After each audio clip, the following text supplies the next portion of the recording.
C'est hallucinant, moi, la manière de comment les gens me voient aujourd'hui par rapport à il y a un an quand j'étais pas très présente sur les réseaux. Ça matrixe les gens et surtout comme les gens te voient, ils comprennent ce que tu fais. Donc en fait, tu changes un peu la barrière de c'est à toi de convaincre quelqu'un. Bah là, c'est limite le client qui va essayer de te convaincre de travailler avec lui, tu vois. J'ai écrit avec Xavier Niel par email et il m'a répondu. Il répond toujours. Ouais, et puis du coup, il a investi et il fait partie des gros investisseurs. Et 2 milliardaires au capital voilà, pour 2 milliardaires démarrer. au capital pour démarrer, avec d'autres merveilleux investisseurs dont toi. C'est quoi les émissions qui ont le mieux marché sur Le Crayon? Tu peux nous dire peut-être les top 3? C'est quoi les invités? C'était quoi les sujets? C'est une émission qu'on a fait avec un prêtre et une ancienne actrice porno. C'est dingue déjà comme mélange ça. Cette émission, j'avais les larmes aux yeux. C'est moi qui l'ai animée en voix off derrière. Est-ce que c'est difficile dans l'entrepreneuriat aujourd'hui, dans l'écosystème français, d'être une femme et en plus d'avoir par exemple 21 ans? Non, moi ça a été ma plus grande force parce que je pense que les gens sont toujours agréablement surpris quand tu dis des choses pertinentes et que t'es profondément bon.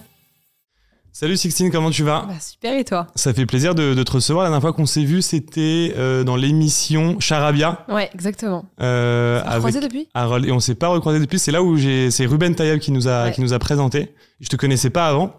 Et, moi non plus d'ailleurs en plus. Et depuis que je t'ai rencontré, j'ai découvert un petit peu toute cette bande, on va dire.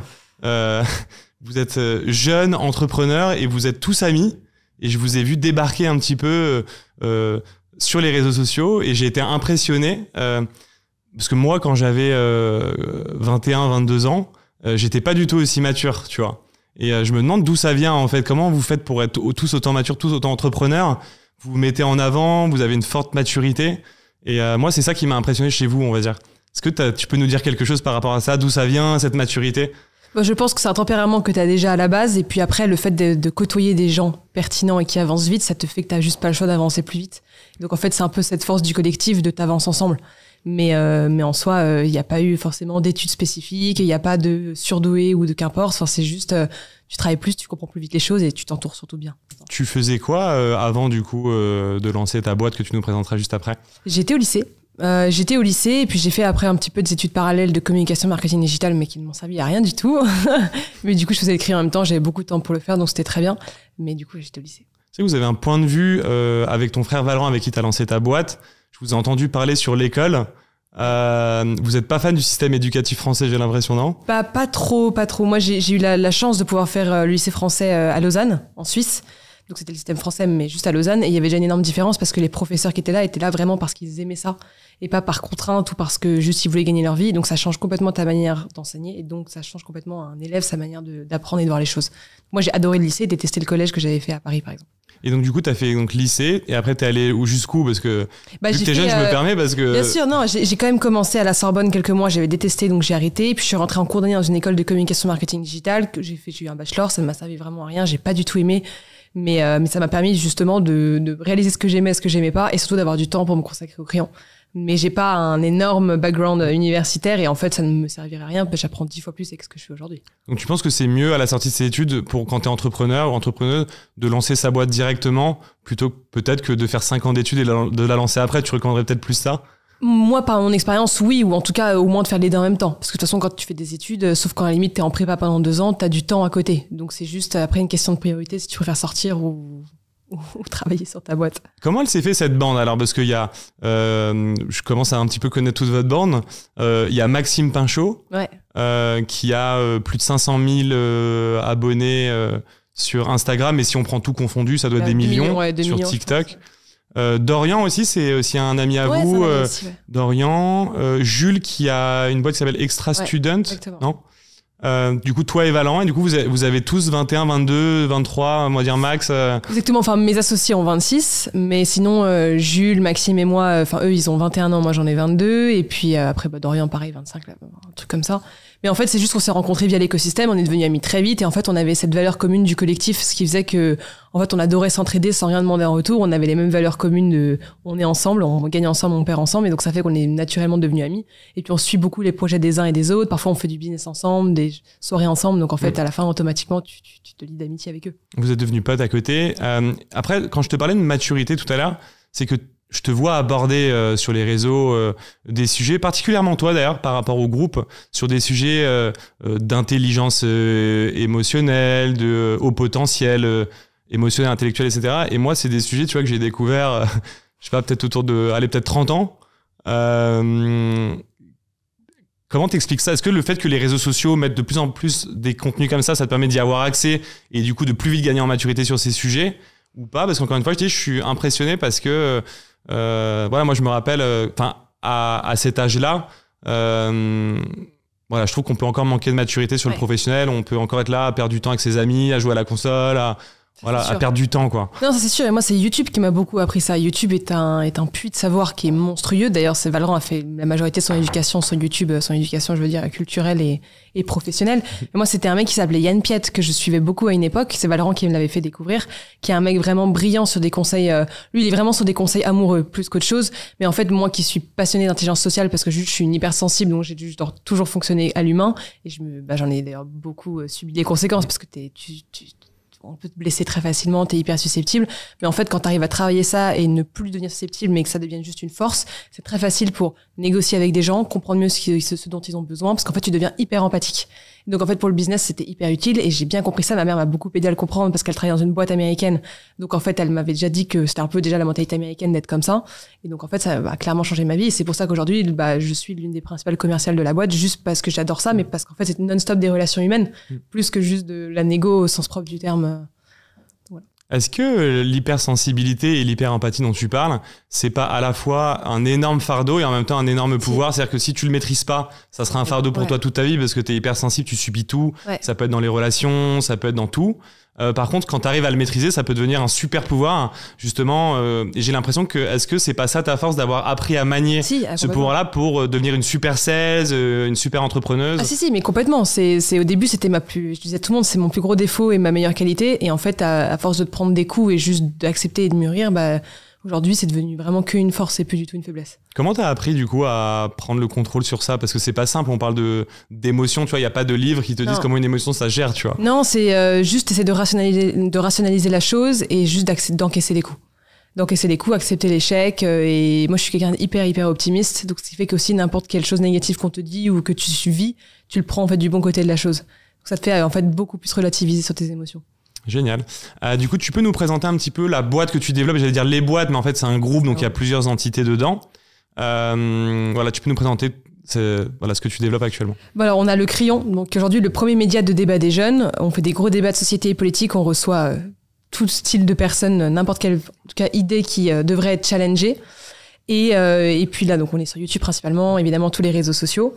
Et puis à côté, on a développé 2 agences, une agence de RP et de personal branding, principalement d'entrepreneurs, de CEO d'entreprise ou de C-levels, en fait pour faire d'eux des leaders d'opinion dans leurs industries, parce que ce sont des gens qui généralement réussissent très bien dans la vie, marchent vraiment se cartonnent en termes de business, mais n'ont jamais réussi à travailler leur image personnelle. Et aujourd'hui, c'est de plus en plus important, vu qu'il y a de plus en plus de concurrents. Donc, pour te démarquer, il faut tout simplement qu'on te voit.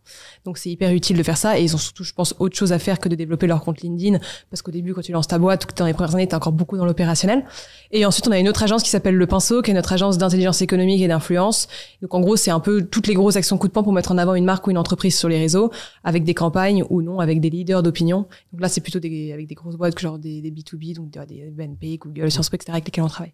Mais alors, du coup, j'ai compris les 2 premiers. Donc, Le Crayon, c'est un média qui s'adresse aux jeunes. C'est quoi l'audience jeune pour toi? 18-34. Le Surligneur, c'est vraiment pour aider à faire du personal branding, donc agence de RP, mais axée sur des CEO. Ouais, c'est ça. Et la 3e, du coup, Le Pinceau, c'est la même chose, mais sur des entreprises, du coup. Exactement. Ok, donc c'est vraiment des relations presse, on peut appeler ça comme ça? Ouais, c'est ça, relations publiques. Mais relations presse, dans le sens où tu t'aides les CEO et les marques à passer dans les médias, mais j'ai l'impression que quand tu parles de personal branding, tu les aides aussi à se mettre en avant sur les réseaux sociaux? Oui, bien sûr. Principalement les réseaux sociaux, parce que nous, on l'a nous-mêmes testé sur nous. Et on a bien vu le changement de paradigme que c'est quand tu es présent sur les réseaux sociaux, en fait. C'est hallucinant. Moi, la manière de comment les gens me voient aujourd'hui par rapport à il y a 1 an quand j'étais pas très présente sur les réseaux, ça matrixe les gens et surtout, comme les gens te voient, ils comprennent ce que tu fais. Donc, en fait, tu changes un peu la barrière de c'est à toi de convaincre quelqu'un. Là, c'est limite le client qui va essayer de te convaincre de travailler avec lui, tu vois. Tu changes complètement la donne. C'est hallucinant. Et tout ça grâce aux réseaux sociaux. Donc tu sors sur la tendance de fond qui est qu'aujourd'hui, l'entrepreneuriat, tu es obligé de passer par le personal branding si tu veux passer des caps. Ouais, pour moi. Moi, j'ai la même analyse que toi. Et d'ailleurs, aux États-Unis, on le voit bien avec Elon Musk, par exemple, qui se met beaucoup en avant et qui sert sur sa notoriété pour faire exploser un petit peu toutes ces boîtes à chaque fois. Gary Vee aussi. Gary Vee aussi. Il y en a plein. Hein. C'est quoi pour toi, c'est essentiel aujourd'hui de faire du personal branding pour humaniser aussi, parce que moi j'ai une théorie aussi, c'est que les gens n'achètent plus un produit ou un service, mais ils adhèrent un petit peu à qui est derrière, les valeurs. Bien sûr. Et en fait, c'est juste qu'il y a tellement plus de concurrents qu'autre chose. Donc en fait, la différence, elle est tellement minime entre deux agences, elle est quoi, de 0,1%. La vraie différence va se jouer à la fois sur l'humain et à la fois sur le côté de est-ce qu'on te voit ou pas. Donc en fait, c'est pour ça que le personal branding est devenu essentiel. En tout cas, quand tu montes une entreprise, tu ne peux pas ne pas être ne peux pas au moins avoir une personne de la boîte qui te représente en public, en fait. Donc du coup, c'est un défaut, on va dire, pour une entreprise qui aurait un CEO qui voudrait pas se mettre en avant aujourd'hui dans l'ère dans laquelle on vit. Pour moi, oui. Ça serait une contrainte pour l'entreprise. Ouais, pour moi, ce serait un manque de lucidité sur le monde dans lequel on vit aujourd'hui, ouais. Ok. Et alors du coup, le média, comment ça se passe aujourd'hui? Vous êtes 100% en ligne. Donc principalement YouTube. C'est quoi un petit peu les stats? Parce que j'ai vu que vous avez explosé aussi sur les réseaux. Ouais, vous en êtes aujourd'hui? Ça, tout confondu, on doit faire genre 40 millions de vues par mois. 40 millions de vues? Ouais. Si tu comptes tous les réseaux confondus, ouais. Ah, c'est énorme. Après, on publie beaucoup sur les réseaux sociaux. On publie au moins 2 réels par jour sur les réseaux sociaux, en fonction des plateformes évidemment. Et puis YouTube, on est à 2 vidéos YouTube par semaine. Là, j'ai ma dernière vidéo moi que j'avais faite avec Juan Branco, là, elle a dépassé le million sur YouTube en 2 semaines. Enfin, tu vois, les stats ont pas mal explosé là ces derniers temps. Mais en fait, c'est juste que on a compris que quand tu réunis des gens qui en fait ne se seraient jamais rencontrés en temps normal pour les faire discuter et échanger, c'est juste hallucinant la qualité des propos qui y sort et juste la réflexion que tu peux y faire. Donc en fait, on arrive à faire des vues sur du contenu intelligent. Vous êtes le plus gros média pour les jeunes du coup actuellement, parce que 40 millions de vues par mois. Exactement. En combien de temps du coup? Ça fait 3 ans. En 3 ans. Ouais. Et alors vous avez monté ça à combien? Vous êtes combien? Parce que on est 4 associés. Il y a Jules et Antonin qui à la base étaient des amis d'amis et puis aujourd'hui sont devenus un peu comme des membres de la famille. Okay. Et puis aujourd'hui on est un peu plus de 15 dans l'équipe là. Donc, et il y a ton frère aussi, Valran. Mon frère Valran. Ok, donc toi, Valran et puis 2 autres associés. Donc c'est 3 mecs, une fille l'association. Exactement. Est-ce que c'est difficile dans l'entrepreneuriat aujourd'hui, dans l'écosystème français, d'être une femme et en plus d'avoir par exemple 21 ans pour par exemple signer une grosse boîte par exemple, ou est-ce que ça te pose aucune... Non, moi ça a été ma plus grande force parce que je pense que les gens sont toujours agréablement surpris quand tu dis des choses pertinentes et que t'es profondément bon. Donc en fait ça fait l'effet inverse. Au début peut-être qu'ils imaginent que tu vas peut-être pas être dingue ou je sais pas trop, ils ont forcément un avis sur toi. Et en fait quand t'arrives et que t'expliques à quel point en fait juste ils doivent travailler avec toi et que tu t'y connais vraiment bien, ça les couche parce qu'ils s'attendent pas du tout à ça venant d'une jeune femme qui en plus a 22 ans maintenant. Ouais. Limite, ça leur plaît un petit peu le côté, je sais pas si on peut dire décalé ou pas, mais ils veulent un peu de fraîcheur aussi. Exactement. Puis c'est aujourd'hui, je sais pas si on peut appeler ça la Gen Z ou pas, mais c'est les jeunes qui connaissent comment utiliser les réseaux sociaux. Exactement. Puis nous, tout ce qu'on propose, on l'a d'abord testé sur nous-mêmes. Donc le mec ne peut pas me dire que je sais pas faire ce que je fais. C'est pour ça que c'est génial. C'est que vous êtes les cordonniers bien chaussés. Il y a toi qui utilises bien les réseaux sociaux, il y a Valran. Est-ce que les 2 autres associés aussi sont présents? Ouais, Jules a aussi plus de 100 000 abonnés sur Insta. LinkedIn aussi, il est un tout petit peu présent mais moins. Et Antonin, il aime beaucoup plus lui TikTok et un petit peu Insta aussi. Et vous publiez quoi comme contenu? Vous publiez des contenus différents? Ouais. On est chacun sur une rubrique au début qui vraiment nous passionnait. Valran, c'est plus l'entrepreneuriat et le business. Jules, c'est la culture. Donc à la base, c'était vraiment beaucoup des bouquins qui mettaient en avant sur les réseaux sociaux. Donc il est un peu devenu Monsieur Culture en France. C'était assez drôle. Et Antonin, c'est sur la musique et la culture artistique. Et sur le crayon, du coup, c'est uniquement des sujets politiques, de société. Ouais. Vous faites aussi, par exemple, du divertissement, parce que j'ai vu que vous aviez reçu Gad Elmaleh à un moment donné, non? Oui, mais en fait, on a parlé de religion avec lui, donc on a parlé de sujets de société. Donc en fait, on reçoit n'importe quel type de profil, on reçoit pas du tout que des politiques, même d'ailleurs de moins en moins, parce que juste les gens ne veulent plus trop les écouter, et que je pense qu'il y a aussi d'autres personnes bien plus pertinentes à écouter également. Et donc en fait, c'est juste en fonction de quel angle tu prends le sujet, mais un Gad Elmaleh est complètement capable de parler de sujets de politique ou de société, en fait. Il y a un truc qui m'a marqué dans votre équipe, principalement toi et ton frère Valran, c'est que vous avez un franc-parler. Et moi ça m'a marqué parce qu'on vit dans une société aujourd'hui où je trouve que c'est super aseptisé, donc c'est pour ça que je trouve ça génial que justement il y a une nouvelle vague de jeunes qui sont capables tu vois, d'avoir ce franc-parler là, d'être naturel. D'où ça vient ce truc là? Parce que vous avez pas peur peut-être, je sais pas si on peut dire du regard des autres ou pas, mais vous avez un franc-parler qui est plus fort que ce que j'ai pu voir ailleurs. D'où ça vient? Puis en plus, comme vous êtes de la même famille, on peut se demander si c'est familial ou pas. Alors, je pense que oui. Il y a une grosse partie familiale. Et surtout, avec Valran, on a ce truc que, déjà, on s'en fout du regard des autres venant de gens qu'on ne connaît pas. Donc, vraiment, ça ne nous atteint pas. Et de 2, on a une grosse phobie qui est le fait d'avoir tort, dans le sens de ne pas avoir la juste réponse. Donc, en fait, ça fait que constamment, on préfère être franc et être très cash pour que quelqu'un, à la limite, qui n'est pas d'accord, nous contredise direct. Et surtout, que c'est complètement intéressant ce que la personne dit, on peut changer d'avis du jour au lendemain. Et justement, parce qu'on a cette manie de vouloir toujours avancer vite, apprendre, aller toujours plus loin. Et donc, si t'es toujours confronté dans tes idées et d'être un peu hypocrite et de jamais vraiment confronter ce que tu penses ou ce que les autres pensent, en fait, à la fin, t'avances pas. Et alors, comment vous avez géré ça? Parce que je suis désolé, je reviens beaucoup sur ton âge, mais c'est parce que vous êtes beaucoup mis en avant aussi sur les réseaux sociaux, avec un franc-parler. Comment vous avez géré aussi dans la partie personnelle? Parce que moi, je m'imagine, je me revois, tu vois, genre à 21 ans, si je m'étais mis sur les réseaux sociaux comme vous, genre mes potes n'auraient vraiment pas compris, je pense. Est-ce que ça a créé un petit Non, alors moi c'est pas qu'ils ont pas compris parce que c'était vraiment, je suis née avec ça, hein, donc on était déjà très présents sur les réseaux sociaux, même quand j'étais encore au lycée, que je faisais pas du tout ça. Non, j'en ai avec qui naturellement tu t'éloignes parce qu'en fait il y a un écart de vie qui est juste hallucinant. C'est-à-dire que je n'ai même plus de centre d'intérêt avec eux tout court. Il y en a d'autres qui me soutiennent et c'est adorable, qui comprennent pas trop mais qui me soutiennent. Et il y en a qui sont un petit peu parfois devenus jaloux ou ont été un petit peu malveillants. De loin, j'ai entendu des propos et eux, je les voyais bien vis-à-vis de moi, ils étaient un peu gênés quand ils me voyaient. Et donc, en fait, naturellement, juste la vie. Et après, de toute façon, tu crées de nouvelles relations, de nouveaux cercles et en fait, t'avances, quoi. Est-ce que c'est dur de gérer ça? Parce que moi, je suis aussi entrepreneur et je sais qu'à un moment donné, justement, pour développer sa boîte, là où t'en es justement, t'es obligé de faire des sacrifices, de beaucoup travailler. Est-ce que c'est pas aussi ça le décalage que ça crée avec d'autres amis qui peut-être eux continuent de poursuivre leurs études par exemple, c'est-à-dire qu'ils sont encore étudiants, ils sont même pas encore en CDI. D'une certaine manière, c'est plus possible, vous avez plus les mêmes sujets. Toi, t'es en train de voir comment faire du chiffre d'affaires pendant que tes amis essaient de voir comment réviser un cours. Après, tu peux toujours être avec des amis avec qui tu te marres, tu parles de mecs, de meufs, de sujets pas très profonds, mais avec lesquels ça fait quand même du bien de parler de ça. Donc ça dépend juste. Mais en fait, il y a 5 piliers dans la vie, et en fait, tu peux n'en faire que 2 en même temps et de vraiment bien les faire. T'as l'amour, la famille, les amitiés, les passions et le travail. Si tu peux pas réussir à les faire tous bien. Donc en fait, si t'es un entrepreneur avec ta boîte, c'est ton bébé, bah du coup ça va toujours être le travail. Et après tu choisis entre amour, amitié, famille ou passion. Si t'essaies, du coup, tes amis, tu pourras toujours les garder, qu'importe le métier que tu fais, si tu les priorises avec le travail. Mais du coup, t'auras une vie amoureuse beaucoup plus compliquée, tu verras moins ta famille et t'auras peu de temps pour tes passions. Ou alors tu les fais tous en même temps, mais tu les feras jamais tous bien. C'est génial comme théorie. J'avais jamais entendu parler de ça et je trouve ça génial parce que. Je sais plus si c'est Naval Ravikant qui avait dit ça. Je sais plus qui l'avait dit, mais c'est profondément vrai. Et moi, c'est d'ailleurs ça qui m'avait coûté une rupture en octobre dernier parce que je m'étais beaucoup consacrée sur mes amis et mon boulot parce que j'avais un besoin de m'amuser parce que j'avais quand même 21 ans et plus être dans un mood comme si j'avais 40 ans, une vie de couple et juste je bosse. Donc ça te coûte des choses, mais c'est le prix. Ça vaut le coup. Enfin, moi, je sacrifierais tout pour ma boîte aujourd'hui. Sauf ma famille, mais sinon, je sacrifierais tout. Je trouve ça génial parce que je connaissais pas cette théorie parce que moi, je réfléchis beaucoup autour de ces sujets-là pour m'être sacrifié à des moments dans ma vie. Et j'avais une théorie qui était des vases communicants. C'est-à-dire que tu as une énergie, on va dire, de 100%. Et tu vas mettre, par exemple, si tu mets 50% dans une relation amoureuse, il te reste que 50%. Et si tu mets 50% dans ton travail, concrètement, il va te rester très peu de temps pour tes amis. Et parfois, on me pose souvent la question, Andrea, est-ce que tu penses que c'est compatible d'avoir un super lifestyle, de profiter avec ses amis, de profiter avec sa famille, d'avoir une relation en même temps et de développer à fond sa boîte? Et souvent, je suis assez honnête et moi, ma réponse est non. Par rapport aussi à ce que tu viens de dire, parce qu'une startup, pour la développer les 3 premières années, je dirais qu'il faut au moins être à 80%, et dans ton camembert, donc il te reste que 20%, et la barre ne va pas au-dessus de 100. Donc il y a un sujet de faire des choix, et c'est aussi ce qui me plaît dans l'entrepreneuriat, et c'est pour ça que c'est sur un piédestal dans l'inconscient des gens. C'est parce que finalement, les gens qui réussissent dans l'entrepreneuriat, c'est qu'ils ont fait des choix, ils ont pris des décisions assez fortes. Bien sûr. Et du coup, ça me parle grave ce que tu dis. Et donc toi, si par exemple, c'est pour développer ta boîte, tu mets 80%.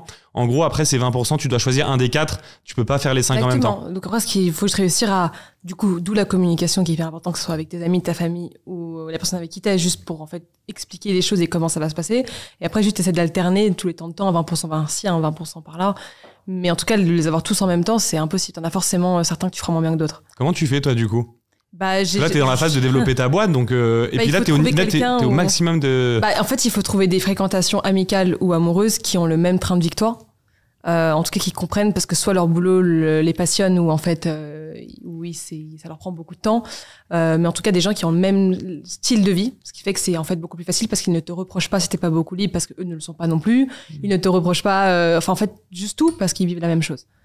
Super intéressant. Ouais. C'est un peu l'épigénétique. On dit t'es la somme ou la moyenne, t'es la moyenne des 5 personnes que tu côtoies. Donc, si tu veux lancer ta boîte et que t'es à fond et que concrètement tu traînes avec 5 amis qui elles veulent pas du tout travailler, par exemple, ça va devenir très compliqué. C'est ce qui est arrivé, oui, bien sûr. Moi, j'avais mes meilleurs amis comme ça et beaucoup, je m'en suis éloignée naturellement. Je les aime toujours, je les adore les voir, mais Juste parce qu'en fait, c'est un décalage de vie. J'ai l'impression d'avoir 30 ans de plus qu'eux, quoi. Tu vois, c'est lunaire. Mais c'est ça aussi, parce que quand on développe sa boîte, on prend aussi en âge, parce qu'on a des responsabilités très fortes.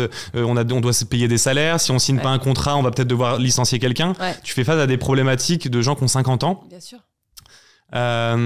Et c'est en ça que je pense que tu as gagné en maturité aussi par l'entrepreneuriat. Est-ce que parfois, c'est pas difficile justement d'avoir ces responsabilités-là à ton âge?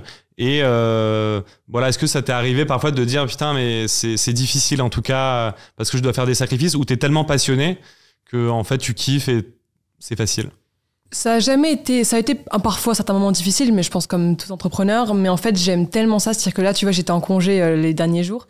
À la fin, j'en avais marre d'être en congé, et pourtant, je pouvais pas arriver mieux, tu vois. Je bronzais, je foutais rien, mais j'en avais juste marre de rien faire. J'avais qu'une envie, c'était de rentrer. Hier, j'étais trop contente. Avant-hier, j'étais hyper contente de rentrer et de retrouver la team. Enfin, juste, on avait marre de rien faire, quoi, tu vois. Donc, en fait, je suis tellement passionnée par ce que je fais que, tu vois, le dimanche soir, je ne déprime pas qu'on soit dimanche soir et que la semaine recommence le lendemain. Enfin, donc, en fait, ça change complètement ta manière de voir les choses et même de t'organiser et de tout. Donc, moins sacrifice depuis que le jour où t'es prêt à sacrifier tout ce que t'as parce que t'aimes tellement ton projet et que t'y crois à tous les niveaux, tout devient beaucoup plus facile. C'est juste une question de priorité, comme pour tout. Je pense que c'est vraiment la clé de la réussite, ça. Moi, pour aller plus loin, même au-delà du dimanche soir, moi, ça m'arrive parfois d'être sur un projet qui me passionne. Et en gros, même le vendredi soir, je suis saoulé que la semaine se soit terminée et j'ai hâte que le lundi arrive. Donc, ça va beaucoup plus loin. Ouais, ce qui peut paraître vraiment bizarre pour certaines personnes qui attendent le week-end.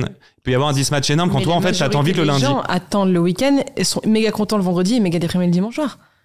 Il y a un livre que j'aimerais bien lire, qu'on m'a recommandé plusieurs fois, c'est La solitude du dirigeant ou un truc comme ça, qui montre que quand tu es dirigeant, tu dois forcément faire face à une solitude parce que ça te demande d'avoir une approche de la vie un petit peu différente. Mais non, c'est super intéressant le côté passion, priorité. Et alors donc du coup, le crayon, 40 millions de vues par mois, je suis impressionné de ces chiffres-là. Ouais, tous les réseaux confondus. C'est quoi votre modèle de revenus aujourd'hui? Est-ce que vous gagnez de l'argent sur les 3 pôles où vous générez du chiffre d'affaires, et comment on gagne de l'argent quand on lance un média? C'est très très difficile de gagner de l'argent quand tu lances un média parce que tu as tellement de coûts qu'on a mis du temps à être rentable sur le crayon. Là, on est tout juste rentable sur le crayon. Ce qui nous rapporte notre grosse majorité de chiffre d'affaires, ce sont les 2 agences. Mais c'est pour ça que beaucoup de médias, tu vois, Brut, là, tu as Vice qui en fait faillite. Enfin, parce qu'en fait, juste, t'as tellement de coûts que parfois, si t'as pas des cibles vraiment très précises et un message fort, ou en tout cas un message positif, qu'importe, et que t'arrives pas à trouver beaucoup de clients ou beaucoup de marques qui veulent s'affilier à toi, parce que du coup, ça passe principalement que par le brand content, en fait, tu t'écroules, quoi. T'as pas de product market fit qui tourne tout seul sans que t'aies rien à faire, tu vois. Donc, un média en soi, ça peut pas vraiment gagner d'argent d'une certaine manière. Enfin, il y a pas de modèle de revenu qui existe. Ça peut, mais je pense que dès le début, il faut le faire d'une manière hyper intelligente en fonction des sujets que tu veux traiter, comment tu veux le faire, où tu veux le faire et à qui tu veux t'adresser. Et en fait, la plupart des gens lancent un média sans trop penser à comment ils vont le monétiser. Et c'est une fois que ça marche, ils se disent, tiens, on va le monétiser, sauf que parfois, c'est beaucoup plus compliqué que ça. Et c'est pour ça que d'ailleurs, là, on est en train de racheter des médias pour se développer en tant que groupe média. Parce que justement, on veut racheter des médias qui ont des potentiels de dingue, à la fois en termes de visibilité et à la fois en termes de revenus business, tout simplement parce qu'ils sont sous-exploités, parce que forcément, quand t'es un média qui te lance ou que ça fait 1 ou 2 ans que t'es là, t'as pas autant de moyens qu'une grosse boîte. Et du coup, de racheter ces médias-là et de les développer sur des niches, tu vois, tu peux avoir plein de niches, RH, t'as plein de niches qui sont aujourd'hui beaucoup trop sous-exploitées alors que tu pourrais faire un fric fou dessus, tu vois. Puis vous avez une force, c'est que demain, vous pouvez racheter des médias qui sont pas au fait des réseaux sociaux, des nouvelles techniques de communication. Vous, votre grosse force aujourd'hui, c'est que vous maîtrisez parfaitement les canaux de diffusion.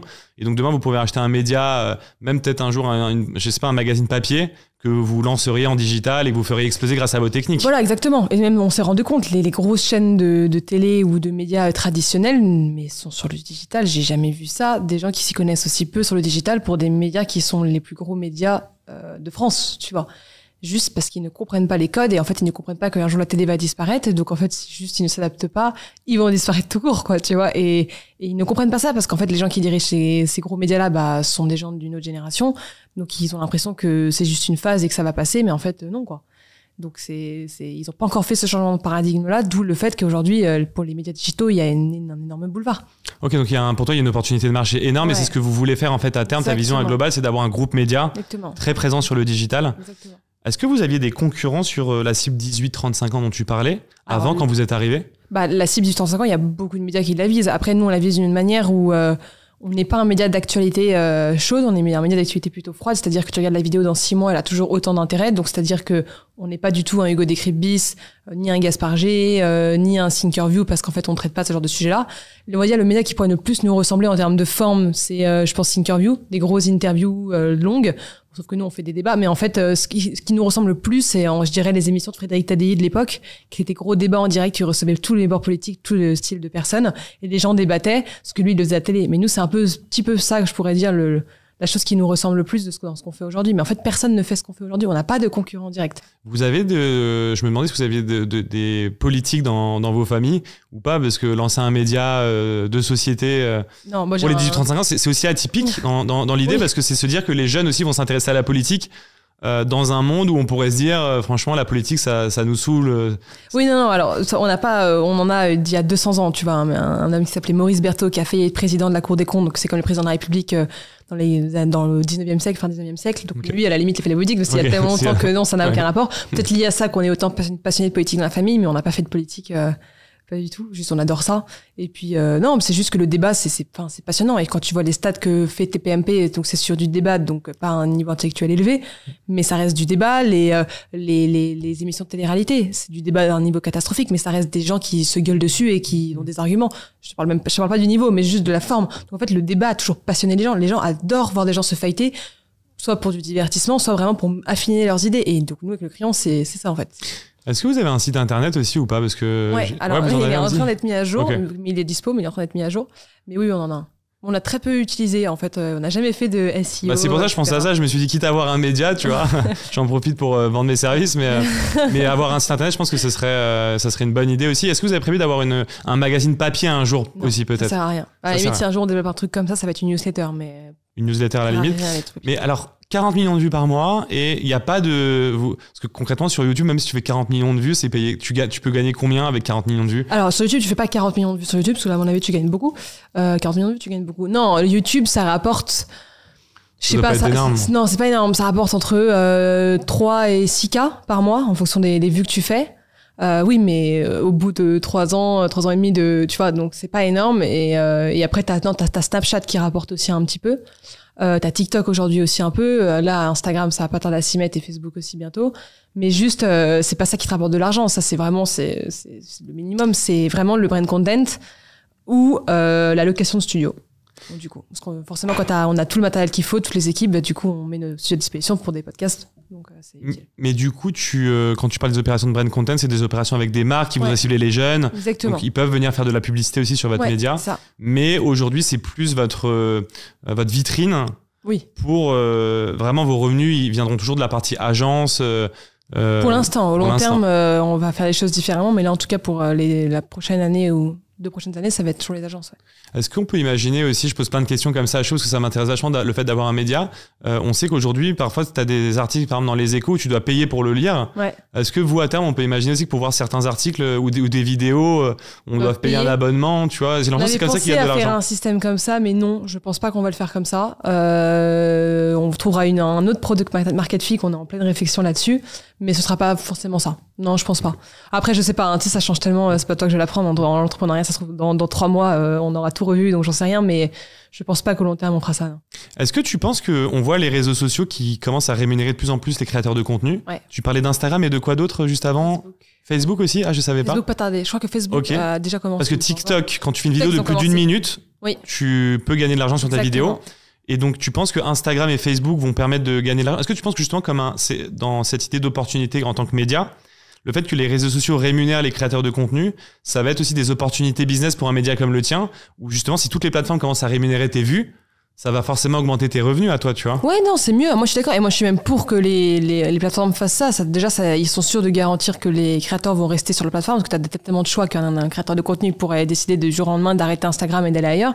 Et surtout, c'est important parce que les mecs, grâce à eux, grâce à un créateur de contenu, en fait, tu produis du contenu gratuitement sur une plateforme où, en fait, t'as des gens qui passent des heures et des heures dessus à te regarder. Et en fait, t'es même pas rémunéré pour ça. Donc, c'est important de limite remercier, entre guillemets, des gens qui font en sorte que la majorité des gens viennent sur ce réseau social. Pour moi, c'était essentiel qu'ils le fassent et ils ont enfin tous compris qu'il fallait le faire et c'est très bien. Est-ce que vous utilisez LinkedIn un petit peu? Parce que vous êtes très fort, j'ai l'impression, sur Instagram, TikTok. YouTube. Est-ce que vous utilisez LinkedIn? Parce qu'en B2B, pour ton agence, tu vois, vous pourriez avoir encore plus de clients. Est-ce que vous commencez un petit peu à vous activer? On est un petit peu actif avec le crayon hein. Sur LinkedIn, on doit publier 1 ou 2 fois par semaine, ça dépend des périodes, mais c'est surtout nous, les fondateurs, où on est très présents, surtout Valran et moi. Moi, je me suis développé une passion pour LinkedIn. Là, j'ai vu que j'ai eu une belle croissance assez rapidement, mais j'adore LinkedIn. Donc moi, je passe vraiment beaucoup de temps sur LinkedIn, et donc toutes les nouveautés, c'est Valran ou moi qui les communiquons sur LinkedIn, donc ça revient un peu au même. Ok. Donc quand le podcast sortira, la levée de fonds sera déjà établie. Donc là, je peux dire que vous êtes en train de lever des fonds, mais quand on sortira, vous les auriez déjà levés. C'est aussi impressionnant de faire une levée de fonds à ce stade de boîte. Et en plus, donc levée de fonds pour en plus faire de la croissance externe. Voilà, on dirait que vous êtes dans un game, encore une fois, de gens de 50 ans, parce que croissance externe, c'est pas un mot normalement qu'on utilise à 21 ans. Non. Tu peux nous parler un petit peu de ça, cette levée de fonds?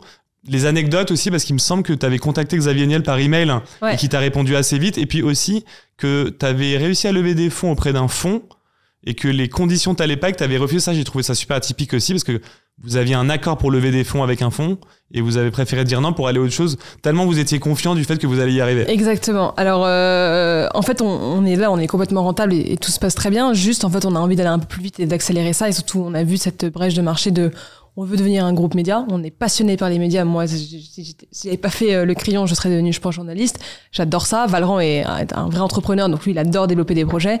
On s'est dit, développons des médias afin de faire en sorte que dans notre panel de médias, on s'adresse à toutes les jeunesses, en tout cas tellement de cibles différentes que si un jour on a un message de société à faire passer ou qu'importe, tout le monde peut le voir, tout le monde peut le lire et c'est essentiel de développer des médias qui aujourd'hui sont entre guillemets sous-cotés parce que les sujets sont pas assez abordés comme je parlais des RH, des machins, etc. Donc on s'est dit tiens, levons des fonds pour faire ça, aussi parce qu'on a une opportunité de racheter un média qui donc est les Pépites de France.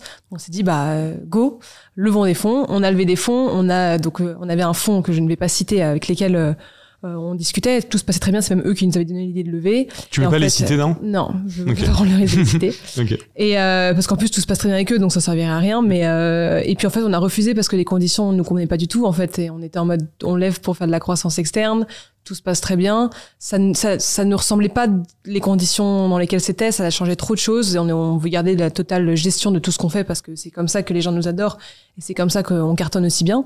Et donc en fait, moi j'ai par culot, j'ai écrit à Xavier Niel par email et il m'a répondu.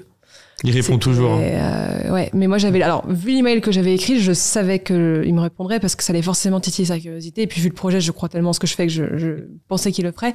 En revanche, je n'étais pas garantie qu'il allait lire mon email, ce qui était 2 choses différentes. Mais il m'a répondu et puis du coup, il a investi et il fait partie des gros investisseurs. Et c'est dingue parce qu'en fait, on a du coup 2 gros investisseurs, un à droite, un à gauche. Donc, on a Pierre-Édouard Sterrin, qui est, du coup, lui est un milliardaire, le fondateur de Smartbox, qui est plutôt très à droite. Et on a Xavier Niel qui est plutôt très à gauche, qui est Xavier Niel. Donc, Free, etc. Donc c'est 2 milliardaires au capital pour démarrer. 2 milliardaires au capital pour démarrer avec d'autres merveilleux investisseurs dont toi. Donc c'est génial. Et puis c'est tout à fait, en fait, c'est le crayon, cette manière de lever des fonds avec des BA. Parce que ça réunit des gens qui font des business hyper différents, des personnalités très différentes, qui pensent pas de la même manière. Et en fait, c'est totalement le crayon. C'est de réunir des gens qui ne se ressemblent pas. Et dans un même projet. Et donc, en fait, c'était beaucoup plus nous de faire ça. On a levé, du coup, en 3 semaines, 1 million comme ça, grâce avec des BA. Ça s'est fait hyper vite parce que ça fait déjà tellement longtemps que des gens voulaient investir chez nous que quand on leur a dit, en fait, on passe par des BA, go. Et donc, ça s'est fait très vite. Et puis voilà. J'allais te demander ça. Donc, vous avez levé 1 million d'euros, c'est ça? Ouais. Et c'était uniquement pour financer la croissance externe ou il vous reste aussi un peu du cash? Non, c'est vraiment. Ah non, il en restera du coup, il en restera pour des embauches, du nouveau matériel, mais en tout cas, tout ce qui aide à se développer encore plus. Et ce média, alors, c'est pour faire quoi? Les Pépites de France, c'est ça? Ouais, les Pépites de France, ils ont 1,4 million d'abonnés sur Insta.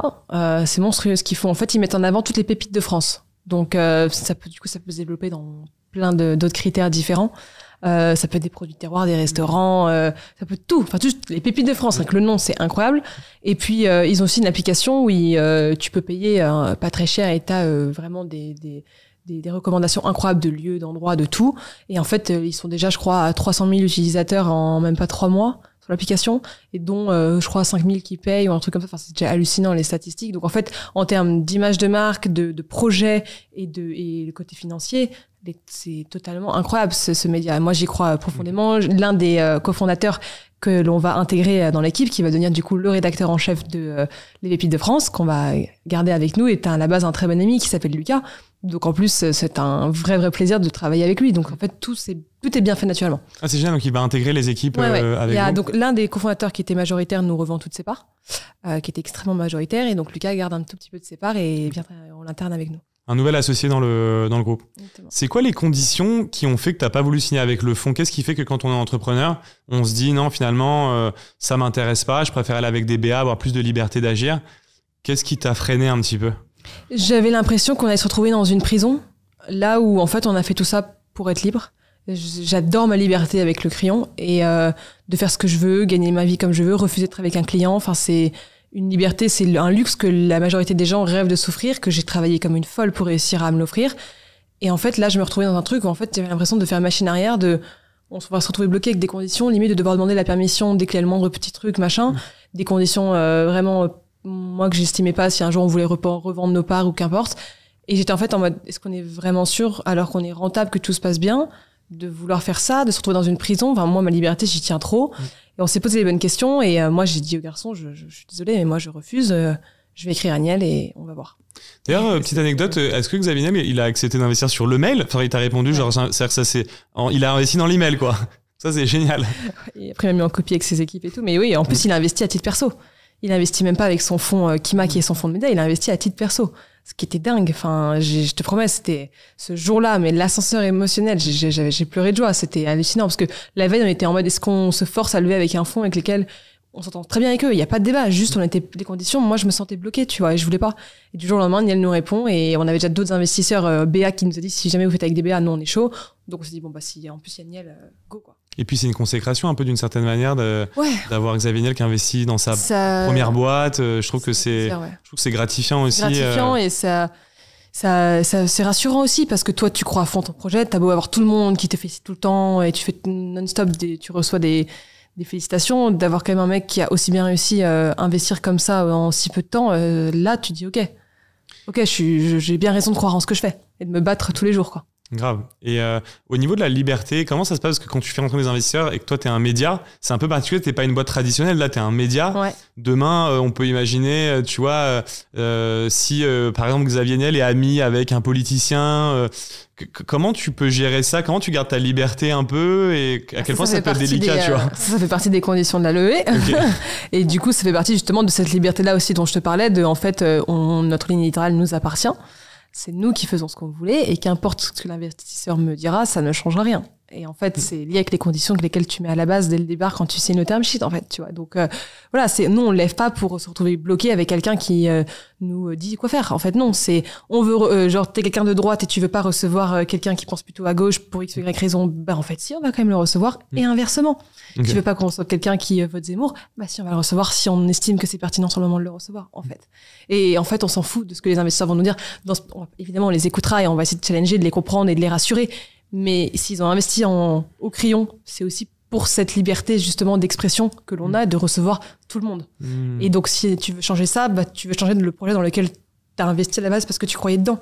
Donc même pour eux, ça n'aurait pas de sens de faire ça. Parce que c'est du coup, tu as investi pour quelque chose que tu veux changer, du coup, c'est débile. Je comprends. Puis si tu perds la liberté, le média marcherait moins bien. Et c'est ça qui fait notre force. Ouais. Tu as dit dans un podcast que à terme, ton ambition, ce serait potentiellement un jour de recevoir... pendant les élections présidentielles, le second tour. Ouais. Ça, c'est une ambition dingue. Est-ce que tu penses que c'est vraiment possible ou pas? Ouais. Je suis sûre que c'est possible. C'est juste dans combien de temps? Parce que c'est aujourd'hui, c'est en TF1 ou France 2, genre j'ai un doute, le second tour, ça c'est à la télé, quoi. Je crois que c'est les deux.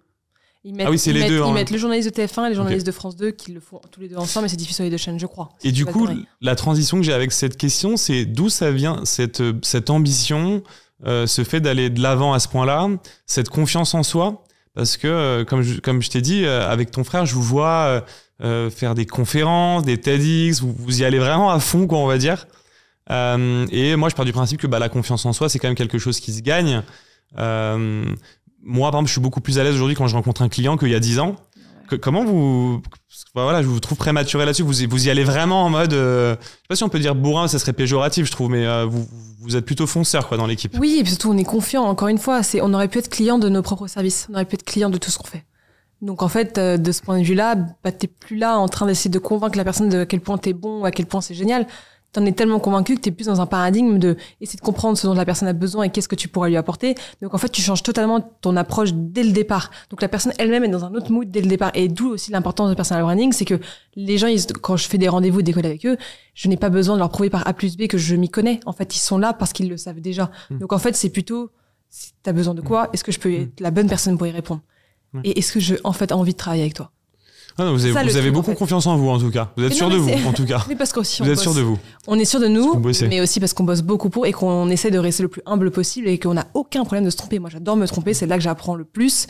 Et juste, voilà. Mais ce qui est dingue, c'est que voilà, vous êtes habité par cette croyance et du coup, vous êtes invité sur tous les médias. Est-ce que vous avez un peu travaillé ces sujets un peu de développement personnel?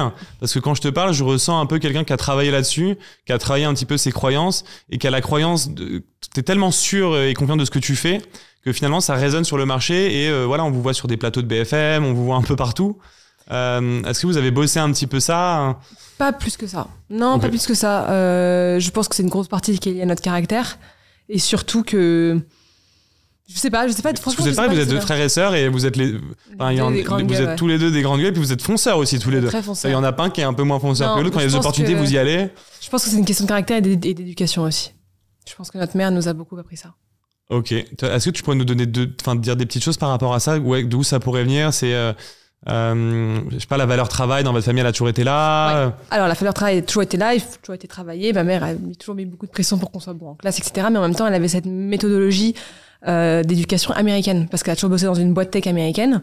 Donc ça faisait que en fait, elle était toujours et en même temps, elle est directrice juridique, donc hyper rigoureuse. Donc en fait, ce mélange de rigueur, travail et d'intelligence émotionnelle que les Américains sont très forts dedans, un mélange de ça plus lié à ton caractère et les échecs que tu apprends dans la vie, ça te crée un mindset un peu de fonceur qui va toujours au bout des choses quand il commence quelque chose et qui en plus arrive à être empathique et à bien s'adapter à la personne avec laquelle elle est parce qu'elle a été habituée à communiquer comme ça. L'intelligence émotionnelle, c'est vraiment ta force aujourd'hui.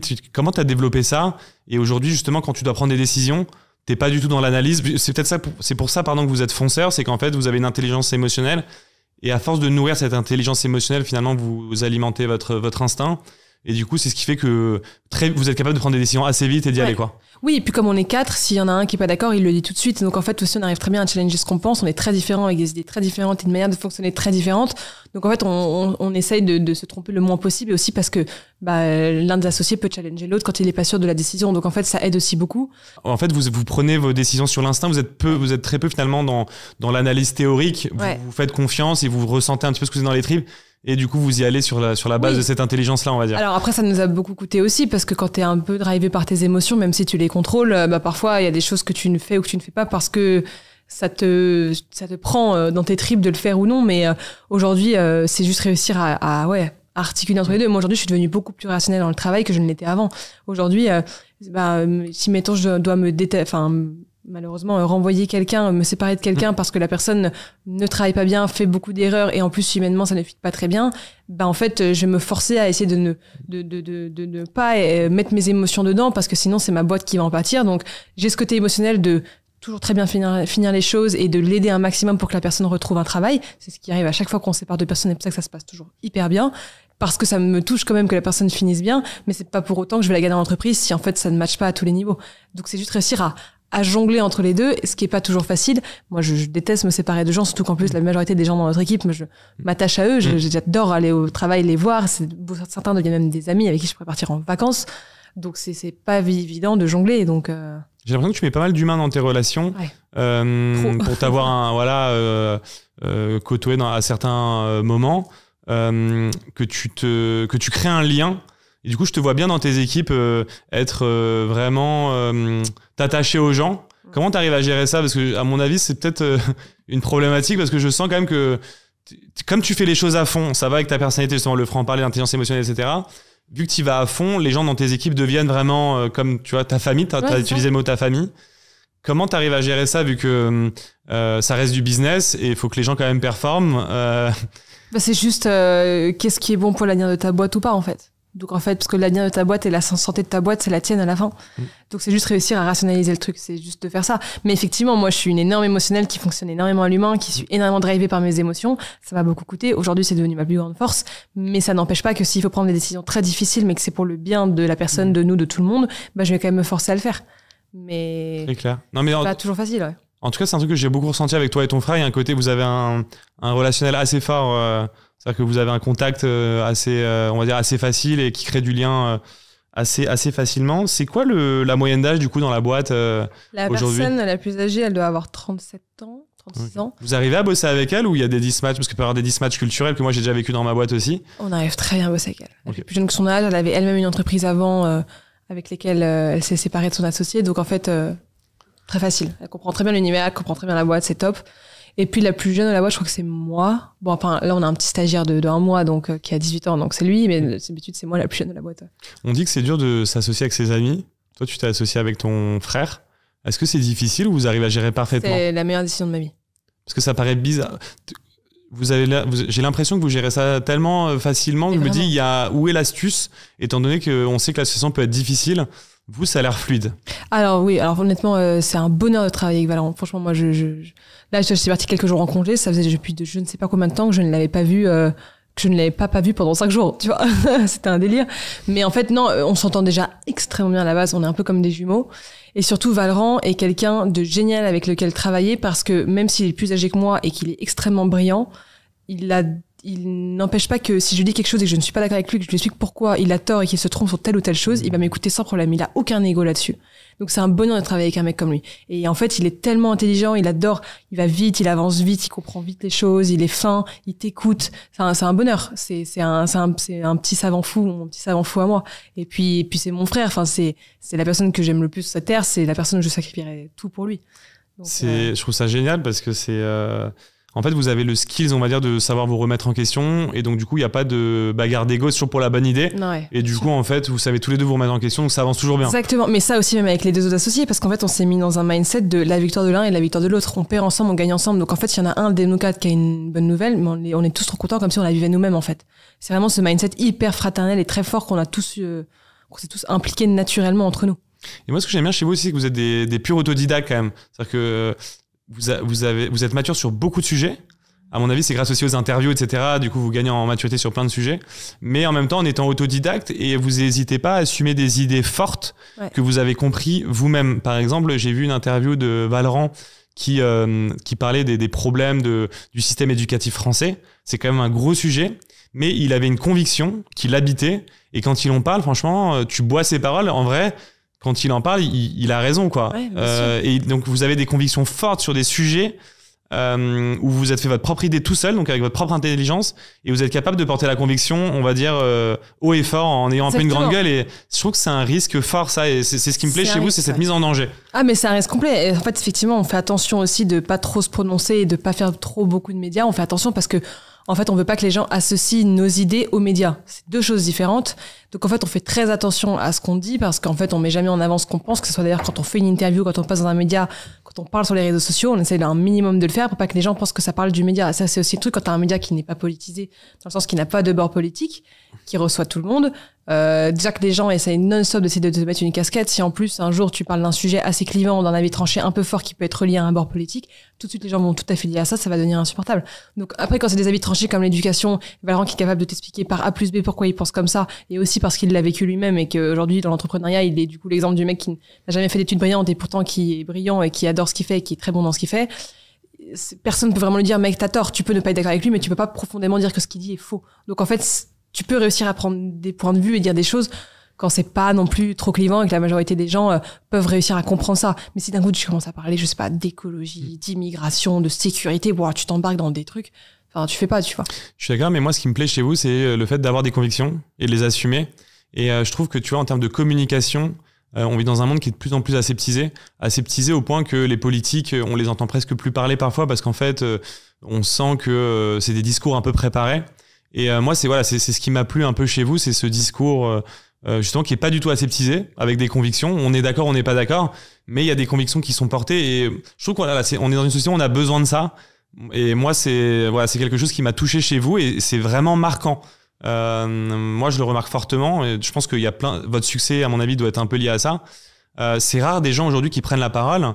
Ça fait un peu, moi ça me fait penser un peu à un peu team Elon Musk, mais tu vois, Elon Musk il a des convictions fortes, il parle, il se fait clasher, etc., mais il dit juste ce qu'il pense. T'es d'accord, t'es pas d'accord, mais au moins il dit haut et fort ce qu'il pense.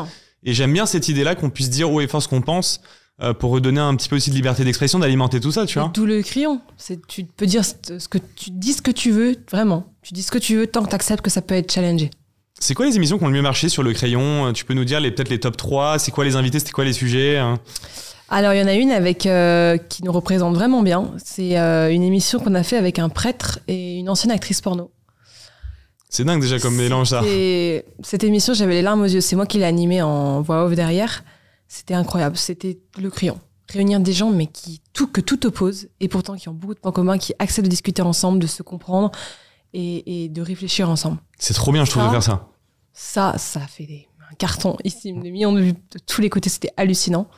Et un autre débat qui était sur l'écriture, la féminine universelle, la langue française, l'écriture inclusive, voilà, un petit peu aussi, mais l'origine de la langue française, etc.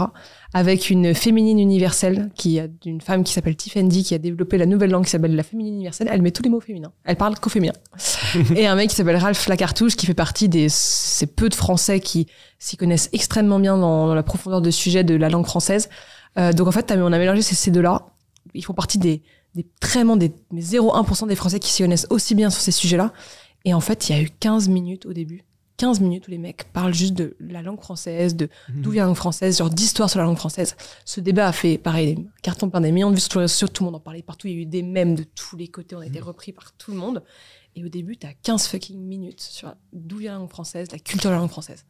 Et c'était tellement incroyable, c'était putain, on a fait autant de vues sur du contenu autant intelligent et brillant, c'était hyper satisfaisant, on était tellement fiers. Et puis après, le dernier, là, ma dernière vidéo est Juan Branco qui a juste explosé. J'ai même reçu des mecs qui votent Zemmour, donc qui sont à l'opposé de Juan Branco, qui m'ont félicité. Un invité qu'on avait déjà reçu sur le crayon qui m'a félicité. Tous les bords politiques m'ont félicité pour cette interview, juste parce qu'en fait, que tu sois d'accord ou pas, tu ne peux détester ce type, mais ses propos, les questions, les sujets, tout était vraiment bien amené.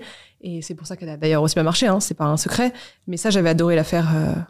C'était vraiment top. Est-ce que vous cassez pas un peu les codes, parce que aussi bien dans votre manière de communiquer, de parler, mais aussi dans le fait de réunir des gens que personne n'aurait réunis? Est-ce que c'est pas le problème des médias actuellement sur des idées de société, qu'on amène un sujet de société et on ramène toujours les mêmes personnes? Est-ce que c'est pas ça votre force, de ramener des personnes dont on n'a pas forcément parlé mais qui s'y connaissent peut-être mieux, et de mettre des extrêmes opposés et de créer des débats finalement qu'on voit nulle part ailleurs? C'est exactement ça. Non, on fait pas venir que des gens hyper connus. Hein. Aujourd'hui, on refuse énormément de politiques qui nous demandent et qui sont 10 fois plus connus que des gens qu'on pourrait recevoir, parce qu'on s'en fiche. En fait, on préfère recevoir des gens qui s'y connaissent vraiment bien et qui sont pas très connus que Monsieur Tout le Monde qu'on voit tout le temps sur les mêmes plateaux télé et qui en fait ne va jamais en profondeur des sujets, parce qu'en plus il ne peut même pas y aller, parce que souvent s'il fait de la politique ou que c'est un personnage public, il n'ose pas réellement dire ce qu'il pense. Donc en plus on repart sur une vague de trop douce que tu vois sur tous les médias, donc c'est un peu ça, ouais. Est-ce que tu peux placer tes clients sur tes médias? C'est-à-dire que, est-ce que si tu signes un client avec le surligneur, par exemple, finalement, il n'y a pas un lien qui te permet aussi de les faire intervenir dans tes émissions? Et donc, du coup, il y a un intérêt de travailler avec votre agence de presse, parce que aussi, grâce au crayon, vous avez accès à beaucoup d'autres journalistes. Est-ce que c'est pas un cheval de Troie aussi pour le reste? Si, ça pourrait arriver qu'un client passe sur le crayon si les sujets dont il est professionnel, on va dire, colle avec notre ligne éditoriale. En revanche, c'est pas l'inverse. C'est pas parce que t'es client que tu vas passer, c'est si ça colle, on peut te proposer de passer. Mais après, moi, ce que j'avais prévu de faire, c'était de développer un podcast, justement, mon podcast à moi, où je reçois à la fois mes clients, à la fois d'autres personnalités, pour parler de personal branding, prise de parole en public, un peu coacher tout ça, parce que je pense que ce sera beaucoup plus adéquat pour discuter et après mettre ça sur les réseaux sociaux que de les recevoir au crayon, où c'est des sujets beaucoup trop éloignés de ce qu'ils font, en fait. Ça, je comprends, mais le fait d'avoir le crayon te permet quand même d'avoir accès à beaucoup d'attachés de presse et à beaucoup de médias. Donc, du coup, non, mais ça, bien sûr, ça te mais permet pas dans le Est-ce que crayon. tu es proche, du coup, aujourd'hui, justement, pour peut-être des prospects qui nous entendent, est-ce que tu as justement des accès dans certaines régies les plus connues pour les entrepreneurs, comme BFM TV, des choses comme ça? Oui, ça, bien sûr. Mais c'était pas forcément, si c'était lié au crayon, mais ça s'est fait aussi naturellement à force de les rencontrer, parce que quand t'es un média, tu te fais inviter à des divers endroits, et puis en fait, t'as plein de journalistes de partout qui sont hyper sympas, des gens vraiment bosseurs, etc. Donc, naturellement, tu t'entends bien avec eux. Et en fait, si. Et puis, on a même fait le premier afterwork des médias, je crois que ça n'existait même pas. On l'a fait il y a quelques semaines. On avait réuni tous les médias digitaux traditionnels au crayon. On avait fait un apéro, c'était hyper sympa. En fait, c'était dans le même écosystème, donc on s'entend tous bien entre nous.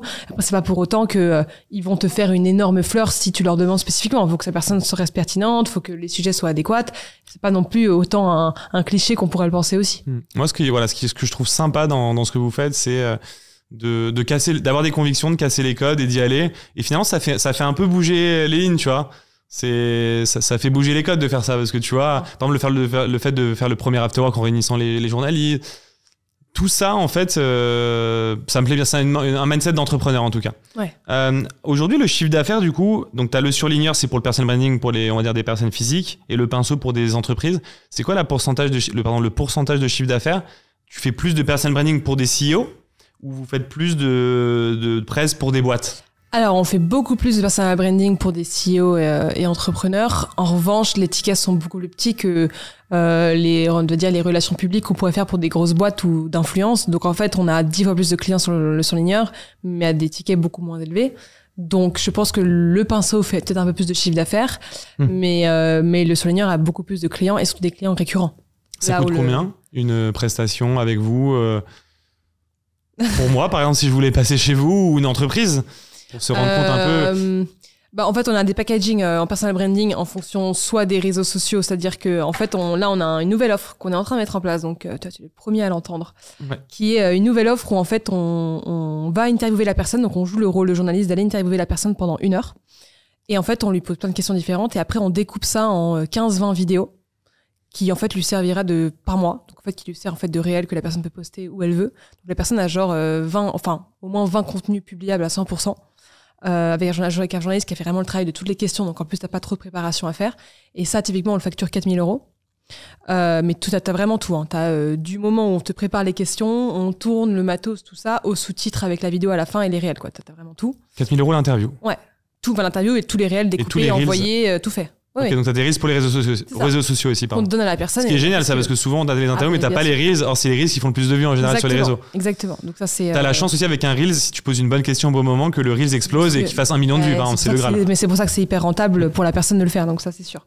T'as les posts LinkedIn. Donc là, on facture, on a soit 4 posts LinkedIn par mois, 8 posts LinkedIn par mois, 12 posts LinkedIn par mois, ce qui fait 1, 2 ou 3 par semaine. Et là, c'est un barème de 1 200, 2 000, 2 3 000, un truc comme ça. Okay. Parce qu'en fait, on est en train de revoir toutes nos offres là, donc c'est pour ça que je suis pas autant précise. Et puis ça, c'est pas vraiment des relations presse, c'est du vrai personal branding, là, c'est de l'action. Enfin, c'est de l'action. Ouais. Et après, t'as la petite partie RP, où là, RP, on est à 3 000 € par mois. Okay. Et t'as tout ce qui est RP traditionnel, digital, mise en relation. J'ai une question par rapport à ça. On sait que les relations presse, aujourd'hui, tu payes un fees, donc une commission tous les mois. Mais toi, tu garantis pas le fait d'avoir des résultats dans les médias. C'est souvent la problématique un petit peu des agences de presse. Comment tu fais? Parce que j'imagine déjà un peu le client qui te paye 3 000 € par mois et qui dit, ah tiens, ce mois-ci, j'ai pas eu de retombée presse, qui est normal dans les agences de presse. Comment tu arrives à gérer cette problématique? Alors, ça arrive pas souvent. Quand ça arrive, on trouve toujours un compromis de soit on offre un mois en plus, soit on baisse le prix, parce qu'on trouve toujours des compromis. Nous, le plus important, c'est que le client soit content à la fin. Et en fait, après, c'est aussi une question, je pense, de ciblage de clients, parce qu'en fait, tous les bons clients qu'on a eus, en termes de profil, je veux dire, et de sujets qu'ils voulaient mettre en avant, ça s'est toujours méga bien passé. Et à chaque fois, les clients qui étaient des clients, je pense, les moins intéressants en termes de sujets et même eux de personnalité, surtout les clients avec lesquels c'est moins bien passé parce que les médias ne voulaient pas d'eux. Donc en fait, c'est juste aussi un ciblage de avec quelle personne tu travailles. C'est pour ça qu'aujourd'hui, il y en a beaucoup avec lesquels je refuse de travailler parce qu'en fait, je sens que ça va être un enfer en opérationnel. Comme pour eux, ça va rien leur apporter. Nous, ça va être un enfer. Ils vont pas être contents. Enfin, c'est perdant pour tout le monde. Donc ça sert à rien. Vaut mieux refuser un client dont on parlera pas plutôt que de le prendre et d'avoir l'insatisfaction. Ah oui. Mais sauf qu'au début, quand tu te lances, t'acceptes tout le monde parce que t'es juste en mode faut que je fasse du cash et c'est dingue. Aujourd'hui, j'ai ce luxe de pouvoir refuser et même d'arrêter avec un client avec lequel ça ne marche pas. Et il y a beaucoup d'attachés de presse qui vous contactent pour placer des gens sur le crayon ou pas? Et comment tu gères ça? On en a beaucoup. Et comment tu fais quand tu vois des gros noms aussi passer? Ça doit être On en a beaucoup. Si c'est quelqu'un de vraiment pertinent, on se dit pourquoi pas, tiens, on n'y aurait pas pensé, pourquoi pas, on va essayer de réfléchir à une idée de sujet qu'on pourrait faire avec. Mais la plupart du temps, on refuse parce que c'est pas généralement des profils ou des idées de sujets qui pourraient être adéquates. Mais on n'est pas contre ça, hein, c'est le game, hein, donc pourquoi pas. Mais c'est vrai que c'est souvent des profils qui sont quand même assez à cheval sur des sujets de politique ou de société, donc c'est pas tellement c'est pas l'avocat du coin ou la dentiste qui va te demander ça. C'est vraiment des profils déjà bien ancrés dans des discours très politisés, etc.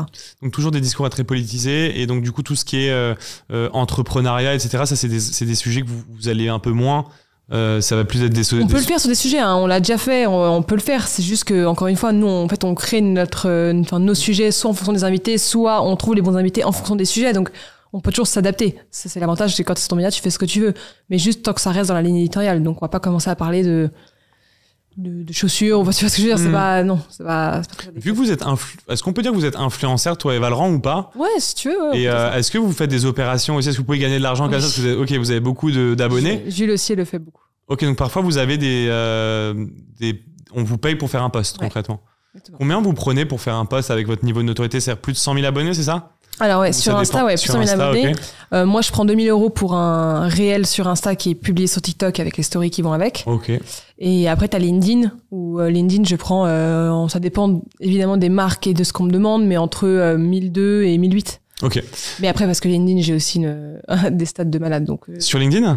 C'est Ruben qui m'avait dit tu devrais augmenter tes prix, t'as vu les stats que tu fais. Je dis écoute, pour l'instant, moi, ça me convient comme ça. Mais... Sur LinkedIn ? Ouais. Ok. Ah, génial. Ouais. Super clair. Tu disais dans un podcast que tu étais une grosse feignante. Est-ce que vous êtes tous des feignants au crayon ou pas ? Dans le sens positif, hein, parce que là, les gens vont pas comprendre pourquoi je te pose cette question-là, parce que moi, je pense que c'est une énorme force. Tu peux nous dire un mot là-dessus ? T'essaies toujours justement Est-ce que c'est ce qui fait votre force aussi ? T'essaies toujours de trouver les bonnes manières, de trouver des raccourcis, d'automatiser, c'est tu donnes quelque chose de hyper compliqué à un feignant, il va te trouver de la manière la plus simple et rapide de le faire. C'est ça.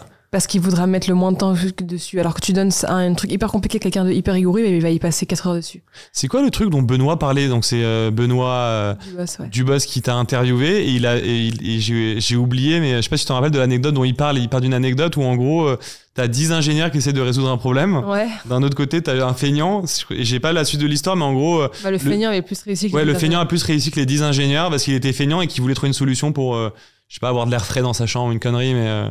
Je me rappelle plus l'anecdote, toi non plus. C'était il y a trop longtemps, mais je me rappelle très bien de l'histoire. Oui, bien sûr. Et d'ailleurs, c'est un copain à toi aussi, Benoît Dubos, qui fait un podcast et il le fait chez toi. Ouais, en fait, il loue nos studios depuis des mois maintenant, parce que on fait ça aussi avec d'autres podcasts, parce qu'en fait, c'est des gens qui parfois n'habitent pas Paris ou qui n'ont pas de studio, et en fait, c'est important qu'ils fassent des podcasts. Donc non, on a en fait un studio qui est disponible. On ne fait pas des interviews, des débats tout le temps, donc autant que ça puisse rendre service à tout le monde.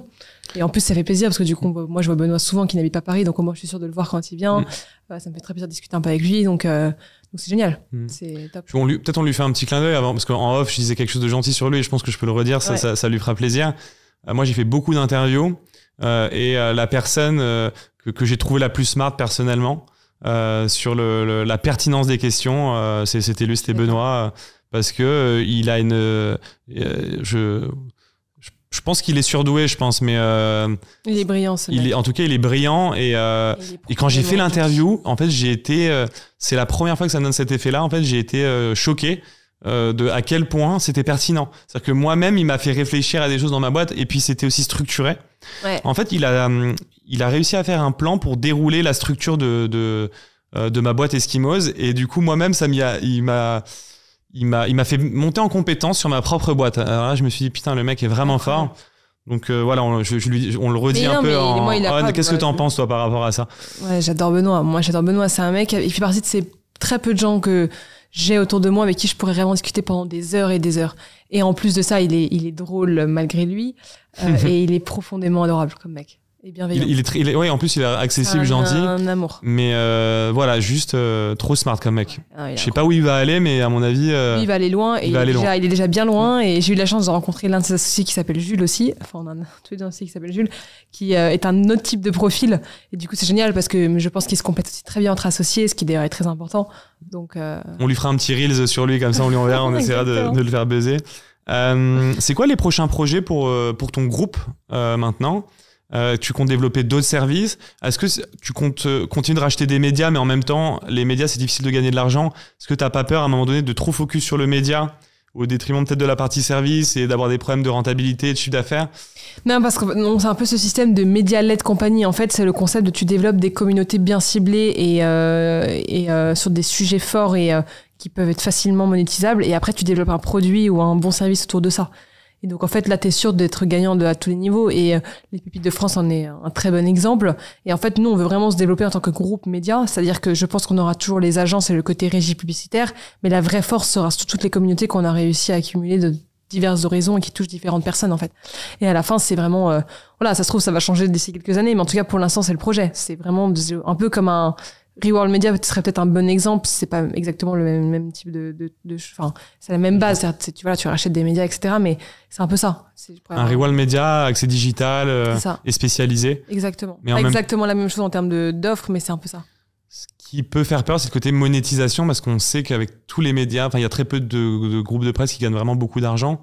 Ouais. Et du coup, c'est un petit peu ça qu'on peut se demander. Il faut réussir à le faire d'une bonne manière. C'est ça, intelligemment. Exactement. Et ça va vous demander de vous challenger, je pense, là-dessus. Comme on a réussi à le faire avec le crayon, on se doute qu'on pourrait y arriver. Alors qu'en plus, le crayon, c'est des sujets de quand même société et politique. Si tu trouves d'autres sujets beaucoup moins risqués, c'est beaucoup plus facile. Ça a été quoi le déclencheur pour te mettre sur les réseaux sociaux? À quel moment tu l'as fait?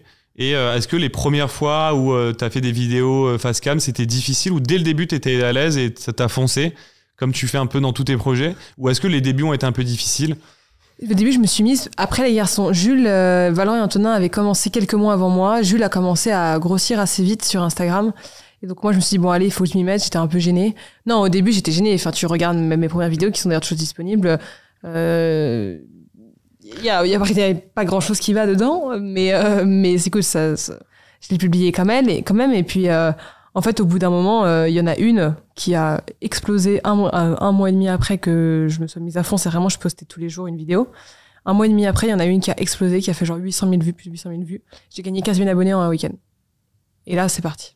En fait, le truc est parti. Mais j'ai gagné autant d'abonnés parce que j'avais déjà plein de vidéos en réserve que j'avais déjà faites. Donc les gens, ça convertissait en abonnés. Si ça avait été ma première vidéo qui avait explosé, j'aurais pas eu autant d'abonnés. Et en fait, après, ça m'a permis de...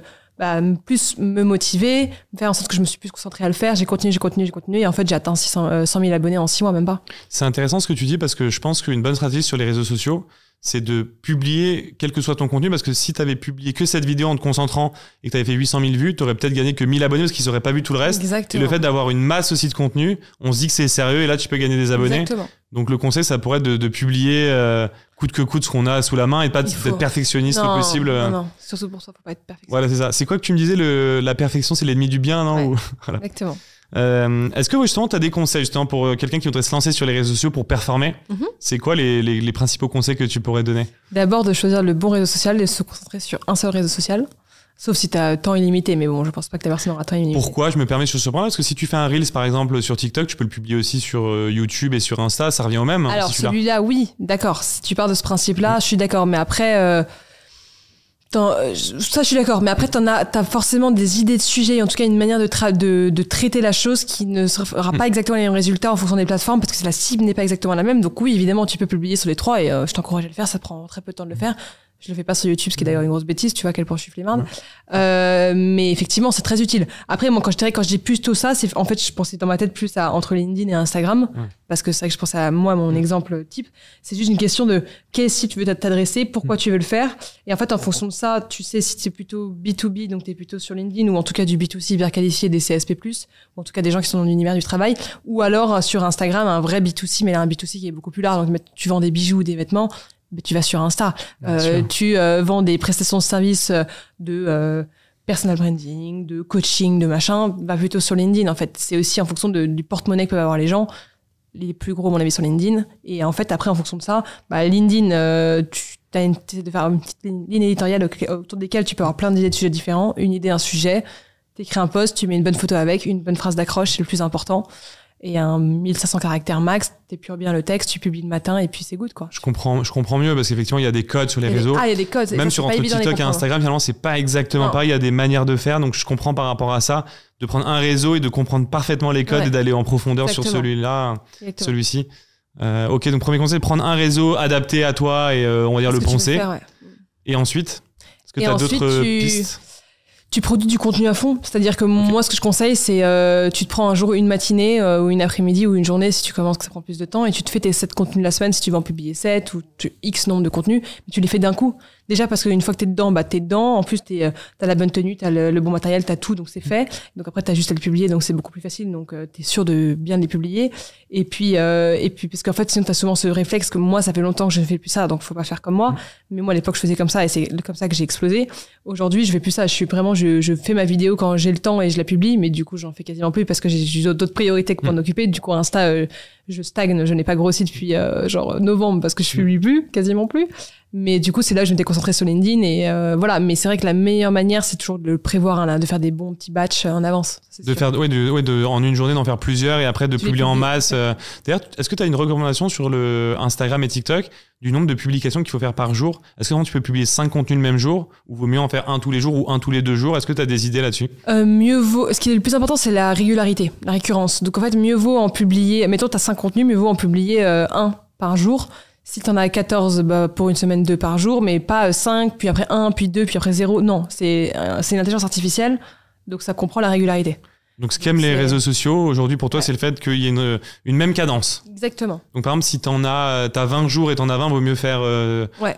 Mais est-ce qu'il faut calculer ça sur un an? Comment tu fais? Parce que si c'est sur un an, tu prends il y a 52 semaines, si t'as 52 contenus, il faut faire un par semaine du coup. Oui. Ok, c'est comme ça qu'il faut réfléchir. Oui, mais après, un par semaine, je pense pas que c'est très, très, très utile. Mais... Ok, un par semaine, c'est pas utile pour toi? Non. Pour moi, LinkedIn, au moins 3 fois par semaine.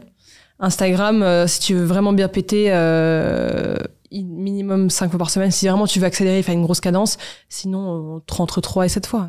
Est-ce que tu as des objectifs, toi, personnels? T'es monté à 100 000 abonnés sur Instagram en un an, à peu près? Ouais, en 6 mois, mais du coup, ça fait un an maintenant parce que je suis plus... Ah oui, donc ça faisait un an, pardon. Non, je pensais que ça faisait 1 an et demi, donc non, ça fait en 6 mois. Pourquoi avoir arrêté? Est-ce que tu regrettes pas un peu? Est-ce que tu voudrais pas monter à 1 million et continuer? Si, c'est pas un objectif là à court terme parce que sinon je m'en occuperais beaucoup plus. J'ai juste en fait eu beaucoup moins le temps, j'avais d'autres priorités et puis en fait psychologiquement une fois que t'as atteint la barre des 100 000 abonnés en fait tu vois plus du tout les... Aujourd'hui, j'ai l'impression que c'est comme si j'avais 1000 abonnés. Enfin, je vois plus les choses que de la même manière qu'avant. Juste, je continue à poster, à continuer à faire un peu ce que je fais, mais je n'ai plus le temps, d'avoir autant de temps de me consacrer à faire ça. Là, avec la levée de fonds et le fait que je prendrais un peu plus de hauteur, j'arriverai à beaucoup plus m'y consacrer, j'ai mis un mettre. Mais après, je me suis dit, tiens, maintenant que j'ai 100 000 abonnés sur Instagram, maintenant, je vais me mettre à LinkedIn, tu vois. Maintenant, tu veux monter un compte LinkedIn? Maintenant, je suis déjà à fond sur LinkedIn, donc là, ouais. C'est quoi, je pense qu'on peut finir sur cette question qui est primordiale, c'est quoi la force, l'avantage? Parce qu'on pourrait se dire, c'est pour la fame que t'as des abonnés, par exemple, ce qui n'est pas le cas, je pense. C'est quoi la force d'avoir un bon personal branding aujourd'hui? Parce que les gens comprennent pas forcément quand t'es entrepreneur. Pourquoi c'est primordial aujourd'hui d'avoir aussi de l'influence? Est-ce que tu pourrais nous dire 2 petits mots par rapport à ça? Tout simplement parce que si les gens te voient, les gens font appel à toi pour n'importe quelle opportunité, que ça soit de business, d'événements, de conférences, tout. Donc c'est juste en fait une manière d'être une vitrine, c'est une vitrine sociale, donc c'est pas pour la fame parce qu'en fait que quelqu'un te reconnaisse, c'est super, hein, ça me fait très plaisir. Encore une fois, hier j'étais au resto, je me suis fait reconnaître par le voisin d'à côté qui a crié genre 16, parce qu'il était sûr que c'était moi, il me retourné, il a dit ok c'est bien elle. C'est très drôle, c'est très marrant, mais c'est pas pour ça que je le fais. Enfin dans ce cas-là, du coup je serais influenceuse et je créerais des vidéos toute la journée. Donc non, c'est juste que c'est hyper utile parce que les gens pensent à toi, tu te démarques plus vite.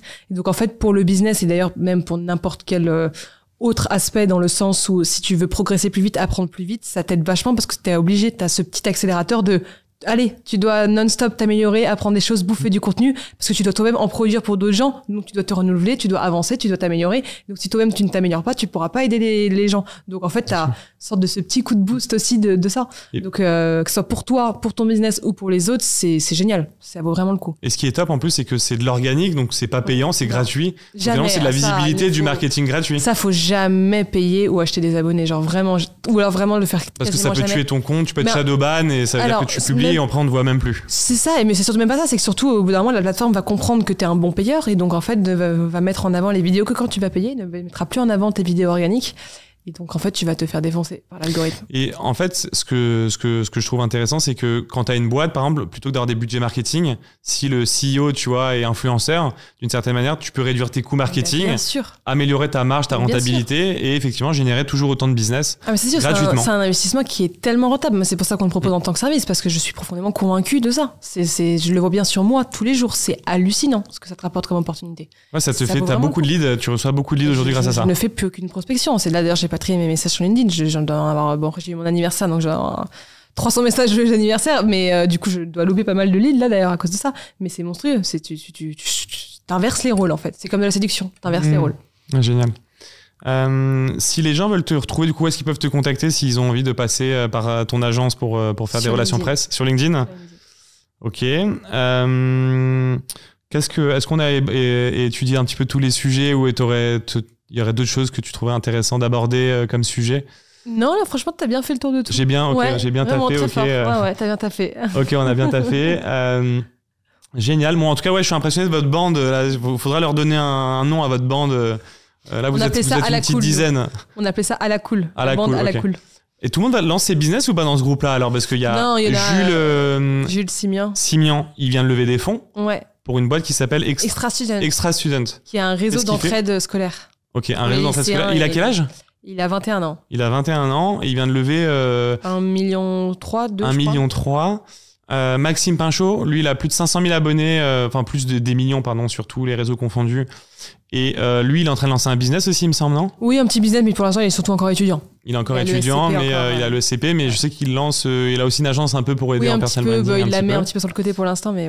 Dorian, ouais. Dorian, il lance une formation en ligne ou un truc comme ça, ouais. Tant que je l'ai pas vu Dorian, mais oui, effectivement. Donc quand même, vous êtes tous un peu l'entrepreneuriat, vous êtes un peu la. En fait, tu fais partie de la même bulle d'écosystème. T'as aussi des mecs comme Gaspard G, T'as de tout en fait, c'est un même écosystème, donc on devient amis, on se voit parce qu'on adore se voir et que c'est génial, mais en fait à la base c'est surtout parce qu'on fait partie du même écosystème. Et puis vous travaillez votre épigénétique parce que t'es la moyenne des gens que tu fréquentes. Exactement. Donc du coup si vous vous poussez tous vers le haut, vous allez tous pouvoir réussir parce que si celui d'à côté... Exactement, voilà. En fait on veut construire un quartier, pas une grosse tour tout seul, ça n'a aucun intérêt, d'où le fait que on s'entraide tous. Je comprends, ouais non mais ça c'est un bon plan ça. Peut-être, est-ce que tu pourrais donner un conseil je sais pas, à un entrepreneur, une entrepreneuse qui serait en train de... Voilà, qui voudrait se lancer dans l'entrepreneuriat, mais qui viendrait d'avoir le bac, qui commencerait un petit peu ses études. Qu'est-ce que tu recommanderais? Tu te recommanderais quand même de faire ses études et de travailler son projet en side à côté et vraiment, quand il y a le déclic, d'y aller, de tout abandonner, de lancer sa boîte directe et de foncer, plutôt de continuer ses études, de patienter? Est-ce que tu aurais un conseil? Je dirais que si la personne aime les études dans lesquelles elle fait et que ça pourrait être des études qui vont lui servir après en fonction de ses projets de vie, oui, de continuer les études, mais tout en faisant le projet à côté. Et au moment où si le projet marche plus ou lui plaît vraiment et qu'elle sent qu'il y a une opportunité, que la personne y aille et lâche les études, ça je suis d'accord. En revanche, je ne suis pas anti-études, moi, comme peuvent l'être beaucoup de gens. Je pense que ça peut être très utile, mais il faut juste savoir ce que tu veux vraiment faire, parce qu'en fait, tu ne t'impliques dans tes études que quand tu aimes vraiment ça, donc quand tu es sûr de ce que ça va t'apporter, donc quand tu es sûr que ça va être un vrai bon ancrage pour toi. Après, il y a de tout. Moi, je trouve que les freelances, c'est génial. Je trouve que être salarié, ça peut être top aussi. Enfin, ça dépend vraiment de tes industries, de tes passions. Mais en tout cas, quoi qu'il arrive, t'as une bonne idée, tu la développes, mais en tout cas, si t'as du temps, passe tout ton temps dessus, vraiment focalise-toi à fond dessus pour te donner toutes les chances que ça marche. Si t'as un temps pendant les études, tu sors un peu moins la fête, mais c'est pas grave, en fait, parce que plus tard, tu te diras, mais thanks God que j'ai fait ça, et puis tu vois. Et surtout de bien s'entourer. Ton entourage est tellement important. L'entourage pour toi, c'est la clé, j'ai l'impression. Parce qu'en fait, t'as compris ça assez vite, en fait. Mais parce qu'on a toujours été, nous, très famille avec mon frère, enfin mon autre frère aussi aîné, etc. Et donc, en fait, c'est juste hallucinant quand tu vas pas bien professionnellement ou personnellement, en fait, quelqu'un d'autre est là pour te soutenir, donc ça t'aide vachement. Et donc, c'est pour ça que c'est hyper utile. Et en plus, même sans côté le fait que ça t'apporte d'autres points de vue, d'autres compétences, d'autres complémentarités, enfin... C'est 20 sur 20 à tous les niveaux. C'est un truc que je retiens, moi, en tout cas, de notre discussion d'aujourd'hui, c'est le savoir bien s'entourer. Ça peut vraiment être une force dans la vie, mais à tous les niveaux, et que c'est peut-être un peu la clé, et que on sous-estime peut-être trop souvent ça. Et t'en parles aussi un petit peu dans tes vidéos, peut-être, j'imagine, ça va même plus loin de savoir faire attention aux relations toxiques, se préserver. C'est des sujets que toi t'as bien compris, on va dire, assez vite, et que peut-être beaucoup de gens sous-estiment, tu penses? Ouais, ça j'en suis sûr. Ok, il y a trop de gens qui sous-estiment le fait que c'est important d'être bien entouré, qui vont tranquilles, mais en fait, c'est comme des boulets après au pied. Exactement, puis ils pensent être bien entouré juste pour faire la fête et faire des conneries, mais en fait, je parle de bien être entouré surtout quand ça va pas, ou quand il faut se dire les choses, ou quand c'est difficile, en fait. C'est ça quand je dis c'est important de bien s'entourer. Parce que pour faire la fête, tout le monde est là. Par contre, quand ça va pas, t'as pas tout le monde. Je suis d'accord, j'aime bien dire ça. C'est vrai que pour moi, on reconnaît les vrais dans les moins bons moments. Trop bien. Qu'est-ce que je voulais te dire? Non, c'est cool. Ah, peut-être toi, tu t'y connais mieux en podcast que moi. Avec tous les épisodes et les millions de vues que tu fais. À la fin des épisodes, je demande aux gens de s'abonner, etc. Est-ce que tu as un conseil pour moi? Parce que je leur demande de s'abonner, mais au final... Il faut que tu le fasses au début et à la fin. Il faut faire au début et à la fin. Il faut le faire aussi au début. Oui, mais quand tu viens de lancer, dire abonnez-vous, ouais. Oui, mais en fait, tu es en mode aujourd'hui, je reçois on va parler de tel et tel sujet. N'hésitez pas à nous dire ce que vous en avez pensé en commentaire, à lâcher un petit like, à vous abonner, ça fait toujours plaisir pour nos références. C'est vraiment parce que j'ai pas ce côté naturel de le faire. Je suis dans l'épisode. J'étais comme ça aussi. Et en fait, je me sens pas à l'aise même de demander aux gens de s'abonner ou de mettre un avis. Je trouve que ça, pas que ça fait cheap, mais tu vois. Non, je comprends, mais après, il faut te dire qu'en fait, c'est sympa que les gens te soutiennent. Ça leur prend encore 3 secondes à faire et pour toi, c'est important. Maintenant, j'ai une nouvelle stratégie. Je dis, ne laissez surtout pas d'avis et de commentaires. C'est une technique commerciale. Ça peut les intriguer, tu vois, de se dire pourquoi ils me disent de pas le faire. Tu vois, je vais peut-être aller le faire pour voir, tu vois. Oui, c'est pas con aussi. Voilà. Bon, en tout cas, merci pour ton temps. J'ai hâte de voir la suite. Et bravo pour la levée de fonds, parce que quand l'épisode sortira, tu l'auras déjà fait. On est ravis que tu sois dedans aussi. Et je suis content de faire partie de l'aventure. C'est la première fois que je viens ici dans un média. Donc ça fait plaisir. Comme je te dis, je suis impressionné par, je dirais, votre culot à toute votre bande et surtout à toi et ton frère. Et au-delà de l'entrepreneuriat, de tout, on a besoin de gens qui prennent la parole avec des convictions fortes. C'est primordial pour moi et donc c'est pour ça aussi que ça marche bien pour vous aussi, je pense, c'est que les gens attendent ça. Ouais, peut-être, je sais pas, mais en tout cas plus t'es naturel et plus t'es franc, plus les gens en fait s'en rendent bien compte et donc aiment ça. Plus t'es naturel, plus t'es toi-même, plus les gens adhèrent. Normalement, les gens qui bullshit, tu te fais cramer. Clairement. Toujours. Génial, on va finir là-dessus. Alors merci Cécile, à bientôt. À très vite. Salut.